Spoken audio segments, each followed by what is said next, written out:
perguntas aqui, acolá. Vamos pegar 2, 3 perguntas aqui. Vamos chegar lá. Eu preciso de um microfone aqui. Rápido.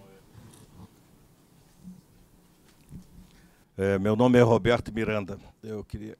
Senhor Kelman, o crescimento indispensável e necessário da solar e da eólica não poderia fortalecer as usinas hidrelétricas reversíveis? Porra, bicho, tirou da boca. Pronto, mais uma aqui. Quem é que estava aqui? Ó? Levanta a mão. Primeiro ele, depois tem uma pessoa lá no fundo. Bom dia, sou André Delstein, advogado especializado na área de energia elétrica. Um tema que foi falado nesse painel e no painel anterior é a questão tributária, né? Quem atua no setor sabe que a tributação no setor de elétrico ela é absolutamente exagerada, é um problema que a gente convive, inclusive com tributos criados de forma inconstitucional, questionados judicialmente, enfim. Queria ouvir dos painelistas se vocês acham que nós vamos conviver com isso, né, nos próximos anos, ou se há uma luz do fim do túnel para a gente equacionar também essa questão fiscal. Tá. Talvez comentar se isso é uma jabuticaba brasileira ou se isso, digamos, como fazer isso em perspectiva comparativa. Boa. Última pergunta ali do fundo. Sobre, somente por Neiva, né? Não se falou em Afonso Henriques. Tudo bom, Kelma? Não se falou da demanda, é interessante, parece que não existe essa coisa na ponta chamada consumidor, usuário. A grande revolução que nós estamos passando não é solar, é a eficácia. São os sistemas inteligentes, são todo esse processo de adequação de oferta e demanda a custo marginal zero. Não tem nenhum sentido nós pensarmos em elasticidade de renda do jeito que se adotou até agora no planejamento energético brasileiro. Nós temos que sair da lógica de eficiência e para a lógica de eficácia. E o consumidor, o usuário, seja como queira chamar, tem que aprender a isto. Tem que aprender que eu não preciso usar a energia térmica da geladeira na hora da ponta. Ela pode ter um sistema de armazenamento, enfim, é uma coisa que ficou barata. Eu acho que toda essa projeção que nós estamos fazendo é extremamente conservadora, ultrapassada. Em 10 anos, nós vamos estar aqui rindo do passado, como rimos em relação à eólica, como estamos rindo em relação ao solar, e vai ser assim na demanda. Armazenamento vai ser apenas um instrumento para isso. A grande coisa vai chamar flexibilidade da demanda, não da geração. Muito bom. Voltamos à mesa. Eu vou abusar aqui da prerrogativa, fazer uma pergunta que presumo que seja do interesse geral. Dada a defasagem entre a tomada da decisão, digamos, e a entrada em operação de várias das fontes de energia firmes, na hipótese, que me parece improvável, mas na hipótese benigna, que haja uma aceleração do crescimento da economia nos próximos anos, qual é a vulnerabilidade que a gente tem do lado da oferta de energia no Brasil? Deixa eu começar aqui. O Roberto Miranda fez... depois que acabei de falar, eu me disse, não falei da reversível. Mostrei. De fato, talvez uma fronteira, eu não digo para os imediata, não, mas no futuro breve, da hidroeletricidade sejam usinas reversíveis. Como talvez todos não saibam o que é, vale a pena explicar um pouco.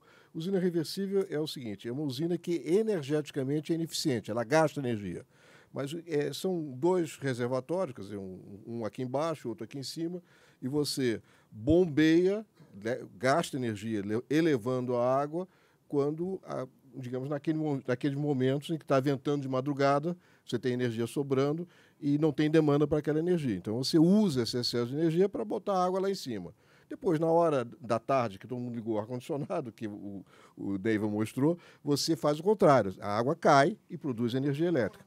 Então, o balanço energético é negativo, mas vamos dizer, ajeita a produção quando ela é necessária e casa bem com as intermitentes. Então, isso possivelmente é uma fronteira interessante. É uma bateria.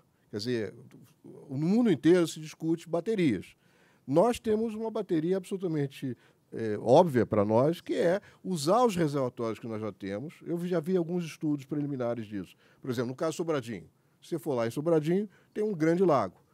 Se você olhar e fizer um estudo topográfico da vizinhança, descobre alguns lugares que não tem água, né, que são, vamos dizer, no alto da montanha você tem algumas cumbucas, digamos assim, topográficas, você fecha, faz um lago artificial e a água fica indo e voltando,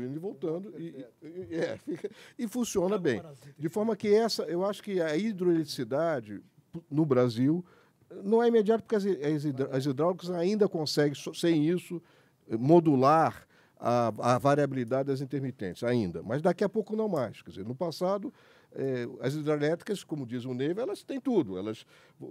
Você constrói uma usina de 100 megawatts e só usa 60 megawatts em média, número típico. De forma que ela, no passado, quando era tudo hidrelétrico, não precisava de mais nada. Mas agora nós precisamos nos preocupar com outros atributos, ponta, né, inércia, vários atributos das fontes de geração que a eólica não tem, a solar não tem e que as hidrelétricas podem vir a complementar. Bom, a questão tributária, eu penso que é difícil. Eu não tenho nenhuma expectativa de que o governo vá abrir mão de uma fonte de arrecadação muito, muito boa, né? Tem uma série de perversidades isso. Eu me lembro que, quando eu era presidente da Light, eu tinha o seguinte dilema. A empresa deveria ou não faturar consumo de energia em áreas que você sabia que, favelas, dominadas pelo tráfico, e que você não iria cobrar. Porque na hora que você fatura, você paga o imposto. E depois você não recebe. Mas a alternativa é dizer o seguinte, não é em fatura, então a energia lá é grátis. Enfim, são dilemas, mas eu acho que é muito difícil tratar da questão, vamos dizer, aliviar, deixar nós sabemos qual é a situação fiscal, seja do Estado, seja da União. Agora, a questão dos encargos setoriais necessita, que é confundido com tributos, essa necessita de melhor arrumação. E, já aproveitando para falar de um tema que foi tratado na mesa passada, há uma grande discussão hoje, o Elvio fez menção, há o conflito de geração distribuída, com o que a ANEEL quer fazer, porque hoje, grande parte da segurança do sistema, do custo de instalação e operação das redes de distribuição, grande parte do custo de manter o sistema de pé é pago só pelos consumidores cativos das distribuidoras. E no passado não tinha problema nenhum, porque todos eram cativos, não existia consumidor livre.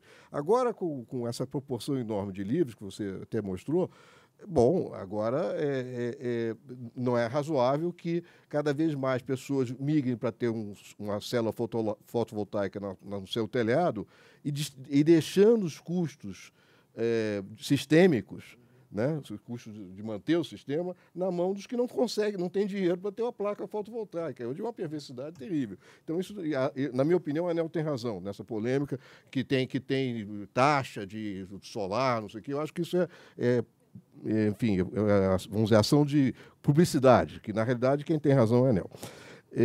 Bom, deixa a pergunta difícil do Afonso para o Leiva. E o Sérgio,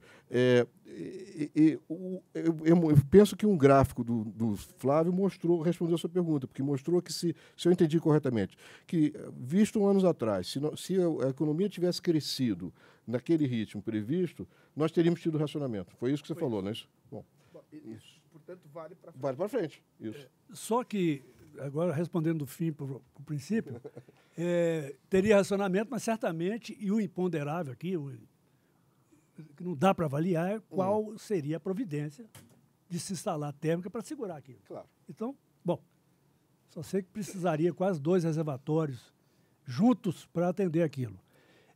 Com relação ao tributo, o custo da energia, eu também vejo com extrema dificuldade, não porque o governo federal não queira, é que tem 2 governos nessa história aí, né? O estadual precisa, de fonte facílima de recolher, de arrecadação. Eu vou citar um caso aqui, talvez você não conheça. O governo do Amazonas, percebendo, e o Gerson Kelma aqui tangenciou essa coisa da perda, percebendo que ele estava pegando ICM só de consumo já com perdas técnicas fora, estou perdendo ICM aqui, né, para ladrão de energia. Então, o que ele resolveu fazer? Vou cobrar ICMS da energia que entra no estado do Amazonas. Então, cobra da fonte de energia antes do ladrão pegar a energia. Bom, E antes de virar calor também. antes de virar calor. E, finalmente, o que Afonso Henriques falou, ele tem razão, né? É preciso contemplar toda a potencialidade da resposta do consumidor para isso. Ocorre que eu não consegui alcançar essa análise aqui mesmo, porque eu estava aqui vendo o que sobra para o atendimento das usinas térmicas, hidrelétricas, enfim, eólica, enfim. Mas, de qualquer forma, o consumo brasileiro, que é agora uma estratificação diferente, comercial, residencial, industrial e rural, para o comercial é da ordem de 25%, o industrial 35%, o residencial 25%, estou com uma memória aqui de 10 anos da pizza, 25%. Então, a única parcela que afeta, na minha concepção aqui, é na parte residencial. Porque o comercial, enfim, são lojas, shopping, enfim, né? O industrial também, cada um tem sua potencialidade de ter uma racionalidade no consumo. Mas, daquilo que a gente falou hoje, é no campo residencial, que é no telhado, que é o carro elétrico, que é geração distribuída, que é no telhado, enfim. Mas não discordando do Afonso Henrique, porque é duro discordar dele, viu? Não é mole, não. Muito bem, muito bem. Olha, falando em energia, tem almoço. Então vamos dar uma parada por 1 hora para recuperar as energias e bater papo, e comer e relaxar. Depois a gente volta no início da tarde com um painel sobre eólica. Obrigado, Sérgio. Muito obrigado. Parabéns a vocês.